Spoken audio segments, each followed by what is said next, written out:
Hello students, आज हम लेंगे क्लास 10 का part 1 lesson number 9 carbon compounds. तो यहाँ पे हमें कार्बन कंपाउंड में कौन कौन सी चीज़ें देखना है। Bonds in carbon compounds, then hydrocarbon, functional group and homologous series, chemical properties of carbon compound. Carbon क्या होता है? Is an versatile element, nomenclature of carbon compound and macromolecules and polymers. Okay, तो हमें इतनी सारी चीज़ें इसमें देखना है। यहाँ कैन यू रिकॉल में तो आपको 2-3 क्वेश्चन पूछे गए हैं, बट टाइम अपने पास कम होने के कारण हम लोग डायरेक्ट स्टार्ट करते हैं। तो यहाँ क्या बोला है? In the previous standards, we have seen that organic and inorganic compounds are the two important types of compounds. मतलब जो आपका फर्स्ट क्वेश्चन है ना, what are the types of compounds, तो इसका आंसर यहाँ पे इन्होंने दे दिया है कि types of compounds of organic and inorganic compounds are the two important types of compounds. Okay, दो टाइप के कंपाउंड्स होते हैं, तो ऑर्गेनिक एंड इनऑर्गेनिक। फिर यहाँ बोला है कि objects in everyday use such as food stuff, fibre, paper, medicine, food, wood, fuel are made of various compound which constituent element are common in this compound। ये सभी डिफरेंट चीज़ों से बने हुए हैं, जितने भी चीज़ें हैं, ठीक है, कंपाउंड से बने हुए हैं। तो इनमें सबसे कॉमन ऐसा कौन सा कंपाउंड है? तो ऑब्वियसली वो कौन सा होगा? तो कार्बन ही होगा। Except materials fabricated from metal and glass और soil, several other materials from foodstuffs to fuel are made up of organic compound। क्या बोला है? Except materials fabricated from metal या ग्लास और सॉइल को छोड़ दो, अगर आप इन दोनों को छोड़ देते हो तो जितने भी है फूड स्टफ से लेके तो फ्यूल तक के जितने भी सारे मटेरियल्स है, चीज़ें हैं, वो किससे बनी हुई हैं? ऑर्गेनिक कंपाउंड से बनी हुई हैं। The essential element in all the organic compound is carbon. देखो ये इंपॉर्टेंट है, हाँ? सबसे इम्पॉर्टेंट एलिमेंट कौन सा है इन सारे ऑर्गेनिक कंपाउंड्स में? कार्बन। तो ऑर्गेनिक कंपाउंड जो है उसमें कार्बन प्रेजेंट होता है, तो वो किससे मतलब पहचाना जाता है? क्योंकि उसमें कार्बन प्रेजेंट होता है, ठीक है। तो सबसे इम्पॉर्टेंट एलिमेंट है carbon. About 200 years back it was believed that organic compounds are obtained directly or indirectly from the organism। 200 साल पहले की बात है कि ये बिलीव किया जाता था कि ऑर्गेनिक कंपाउंड कैसे फॉर्म हुए हैं? Directly indirectly from organism. Organism मतलब लिविंग ऑर्गेनिज्म, जो भी माइक्रो ऑर्गेनिज्म ले लो, प्लांट ले लो, एनिमल, मैन्स, ह्यूमन बीइंग, इन सभी से ऑर्गेनिक कंपाउंड्स बनाया जाता है। वैसे बात सही भी है, क्योंकि जितने भी ऑर्गेनिक कंपाउंड्स हैं वो सब लिविंग थिंग से ही अराइज हुए हैं। After synthesis of the organic compound urea from an inorganic compounds in the laboratory, the organic compounds received a new identity as carbon compound. तो फिर जब पहले के ज़माने में ये था कि ऑर्गेनिज्म से, लिविंग ऑर्गेनिज्म से जो है वो ऑर्गेनिक कंपाउंड बनाए जाते हैं, लेकिन जब इनऑर्गेनिक कंपाउंड लिया गया यूरिया, ठीक है, ऑर्गेनिक जो है इनऑर्गेनिक कंपाउंड यूरिया है, तो यूरिया से ऑर्गेनिक कंपाउंड बनाया गया था, ठीक है। तो उसे न्यू आइडेंटिटी मिली थी फिर कार्बन कंपाउंड को, कि नहीं सिर्फ ऑर्गेनिजम्स, लिविंग थिंग से ही कार्बन कंपाउंड या फिर ऑर्गेनिक कंपाउंड नहीं बनाए जाते हैं, तो इनऑर्गेनिक कंपाउंड से भी ऑर्गेनिक कंपाउंड बनाए जा सकते हैं। All the compounds having carbon as a constituent element are called as organic compound. तो ये डेफिनेशन है, अंडरलाइन कर लेना। All the compounds having carbon as a constituent element, जितने भी कंपाउंड्स है जिसमें एक कॉन्स्टिट्यूएंट एलिमेंट कार्बन है, ठीक है, उन्हें क्या कहा जाता है? ऑर्गेनिक कंपाउंड, ठीक है। तो जैसे कार्बन डाइऑक्साइड हो गया, नहीं ये नहीं देखते हम लोग, ठीक है। जैसे ग्लूकोज ले लो, C6H12O6, ये क्या है? इसमें कार्बन है, इसलिए वो हो गया ऑर्गेनिक कंपाउंड। तो ऐसे बहुत सारे ऑर्गेनिक कंपाउंड्स हैं and the compounds carbon monoxide, carbon dioxide, carbon salt, carbonate salts and bicarbonate salts are exception, they are inorganic compounds of carbon. अब इनमें भी कार्बन प्रेजेंट है बट इन्हें इनऑर्गेनिक कहा गया। तो जो लिविंग थिंग्स से हमें मिलते हैं उन्हें ऑर्गेनिक कहा जाता है, और जो हमें बाकी चीज़ों से, गैसेस से, नॉन लिविंग थिंग्स से मिलते हैं उन्हें हमें इनऑर्गेनिक कहते हैं। तो ये सभी क्या है? Inorganic. Carbon dioxide, carbon monoxide, CO2 carbon dioxide, CO carbon monoxide, carbide salt, carbonate salt, ठीक है, एंड बाइकार्बोनेट सॉल्ट, ये सभी क्या है? Inorganic compounds of carbon. Bonds in carbon compounds. You have learnt about the ionic compounds in previous chapter. You have seen that ionic compounds have high melting and boiling point and they conduct electricity in the molten and dissolved state. जैसे हमने ionic compound नमक देखा था ना, NaCl। NaCl मतलब salt होता है। इसे जब वाटर में हम घोल लेते हैं तो एक सैचुरेटेड सॉल्यूशन फॉर्म हो जाता है वाटर का। तो इसमें से क्या होता है? इलेक्ट्रिसिटी कंडक्ट कर सकते हैं। लेकिन जब वो सॉलिड स्टेट में होता है सॉल्ट, तो उसमें से इलेक्ट्रिसिटी कंडक्ट नहीं कर सकते। ये हमने लास्ट लेसन में देखा था। इनमें बहुत ही स्ट्रॉन्ग फोर्स ऑफ अट्रैक्शन इनके बॉन्ड के बीच में होता है, आयन के बीच में होने के कारण इनका मेल्टिंग एंड बॉइलिंग पॉइंट कैसा होता है? हाई होता है। ठीक है, आयनिक कंपाउंड्स का। You have seen that these properties of ionic compounds are explain on the basis of ionic bonds and melting and boiling points of a few carbon compounds are given here, यहाँ पे दिए हुए हैं। ठीक है, are this values higher और lower as compare to the ionic compounds? Higher और lower हमें कंपाउंड ये करना है। जैसे मीथेन का देखो, मेल्टिंग पॉइंट है -183, क्योंकि वो गैशियस स्टेट में होता है, इसलिए मेल्टिंग पॉइंट माइनस में जाएगा। बॉइलिंग पॉइंट भी माइनस में जाएगा, 162। इथेनॉल भी गैस है, लेकिन जैसे दारू वगैरह होता है, ठीक है, तो इसका मेल्टिंग बॉइलिंग पॉइंट देखो और रीड करना है, क्योंकि ये पूछ सकते हैं what is the melting point and boiling point of ethanol.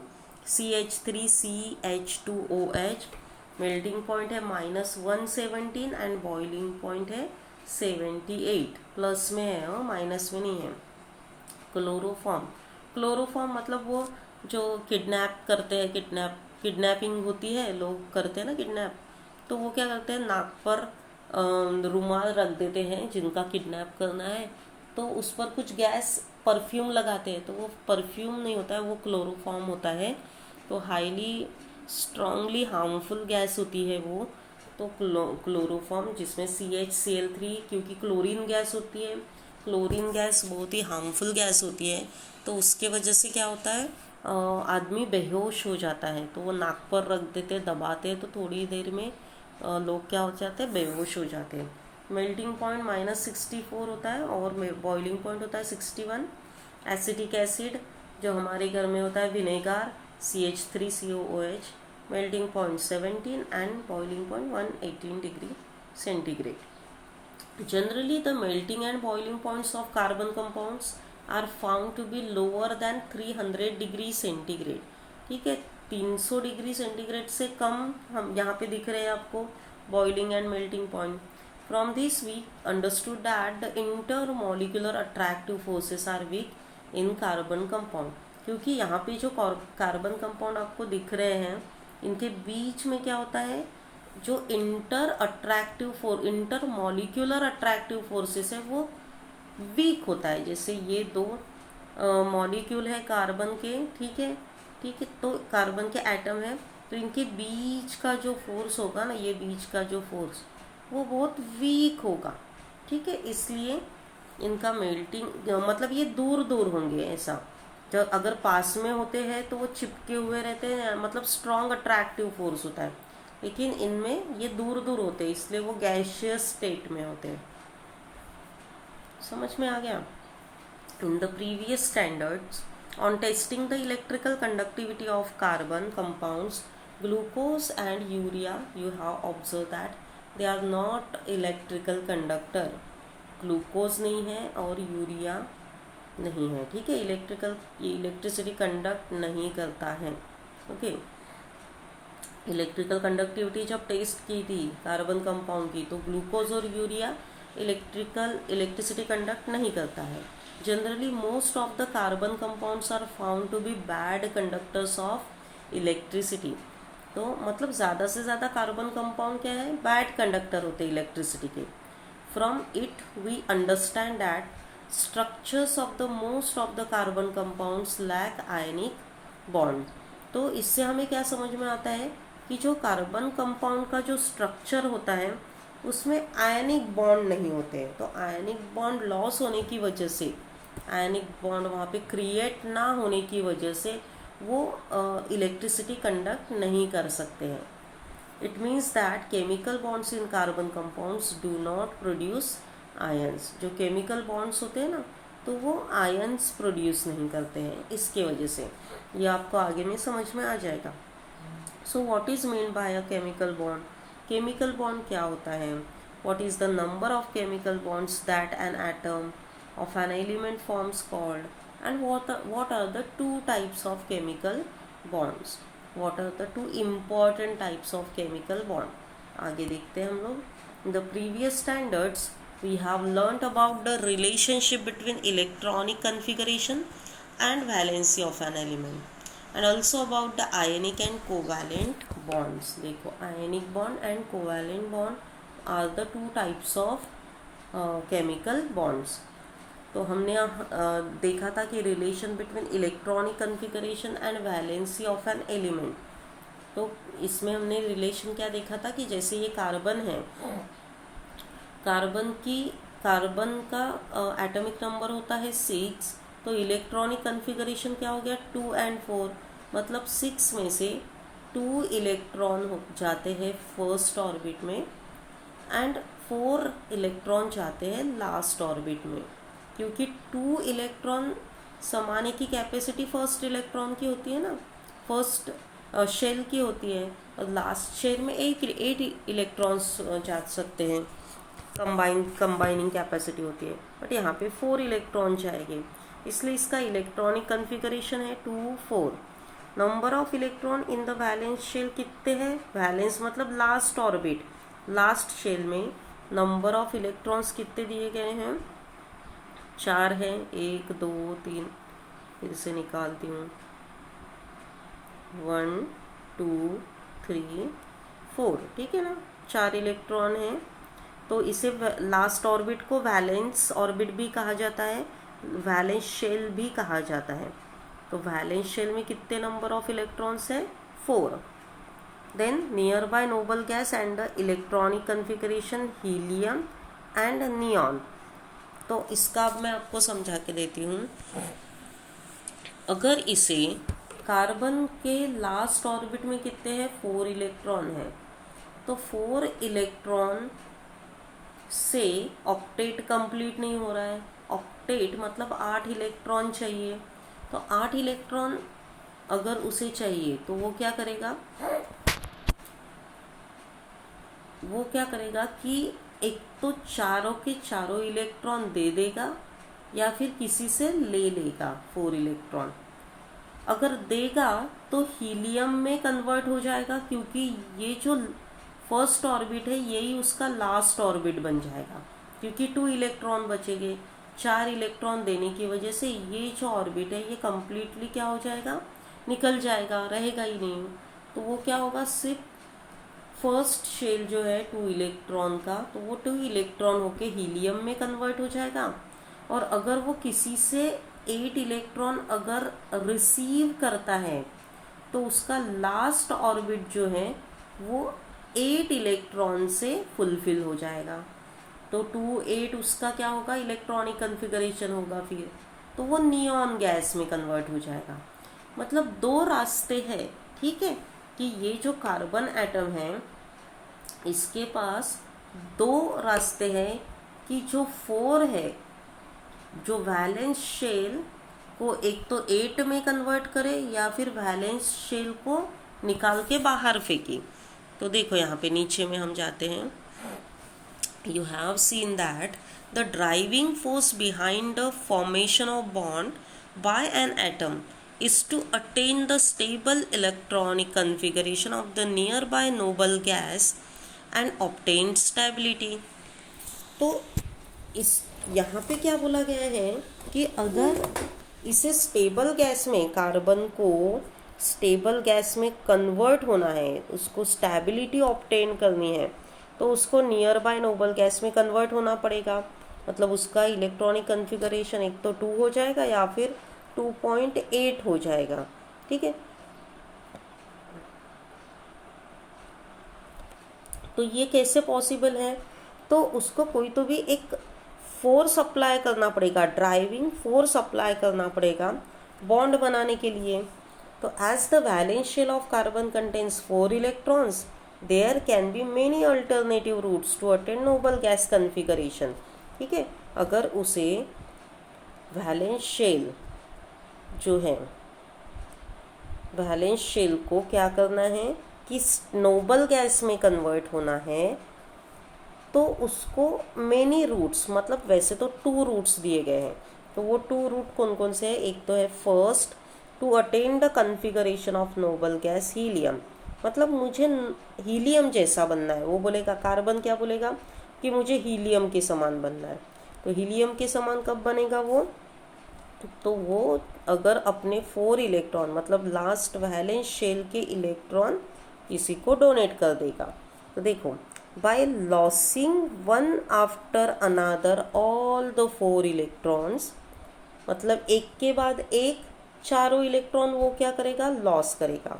In this method the net positive charge on the carbon atom goes on increasing during loss of every electrons, and therefore to lose the next electron more energy is required, which makes the task more difficult।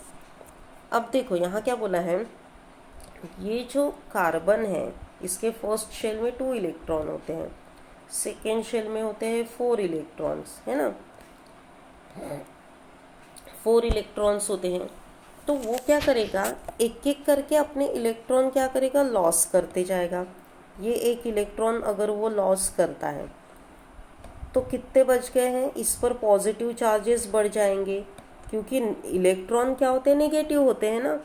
तो अगर 4 electron है, 6 उसका atomic number है, तो 6 proton and 6 electrons होते हैं। और proton होते हैं पॉजिटिव चार्ज और इलेक्ट्रॉन होते हैं नेगेटिव चार्ज। अब एक इलेक्ट्रॉन तो चला गया, लॉस हो गया, ठीक है, 1 इलेक्ट्रॉन निकल गया, तो इस पर पॉजिटिव चार्जेस बढ़ जाएंगे, क्योंकि इलेक्ट्रॉन कम हो रहे, इलेक्ट्रॉन अब 5 बचे हैं, तो पॉजिटिव चार्जेस जितने हैं उतने ही हैं, 6 ही है, तो बढ़ जाएंगे। तो ऐसा करके करके वो क्या करेगा कि एक एक इलेक्ट्रॉन वो लॉस करते जाएगा। और इसमें क्या होता है, जैसे एक इलेक्ट्रॉन उसने, ये इलेक्ट्रॉन को उसने लॉस किया, तो ये जो पॉजिटिव इलेक्ट्रॉन क्या करते हैं, बाकी बचे हुए इलेक्ट्रॉन को अपनी ओर अट्रैक्ट करते हैं। तो उसको क्या, बहुत एनर्जी की ज़रूरत पड़ती है अट्रैक्ट करने के लिए। उसी तरह इस इलेक्ट्रॉन को बाहर निकलने के लिए भी एनर्जी की ज़रूरत पड़ती है। इसलिए यहाँ क्या बोला है कि in this method the net positive charge on the carbon atom goes on increasing during loss of every electron। जब हर एक इलेक्ट्रॉन लॉस होता है, बाहर निकलता है, तो क्या हो रहा है, नेट पॉजिटिव चार्ज इंक्रीज हो रहे हैं। ठीक है, इस पर पॉजिटिव चार्जेस बढ़ते जा रहे हैं, पॉजिटिव चार्जेस बढ़ते जा रहे हैं। Therefore, to lose the next electron, more energy is required। अगर इलेक्ट्रॉन को लॉस करना है, दूसरा इलेक्ट्रॉन लॉस करना है, तो ज़्यादा एनर्जी की ज़रूरत लगेगी, क्योंकि ये पॉजिटिव चार्जेस इन इलेक्ट्रॉन को अब क्या कर रहे हैं, अपनी ओर खींच रहे हैं, क्योंकि पॉजिटिव चार्ज ज़्यादा है ना, तो अपनी ओर खींचेंगे इलेक्ट्रॉन को, क्योंकि इलेक्ट्रॉन कम होते जा रहे हैं। तो ये बहुत ही डिफ़िकल्ट टास्क रहेंगी इनके लिए, एटम के लिए।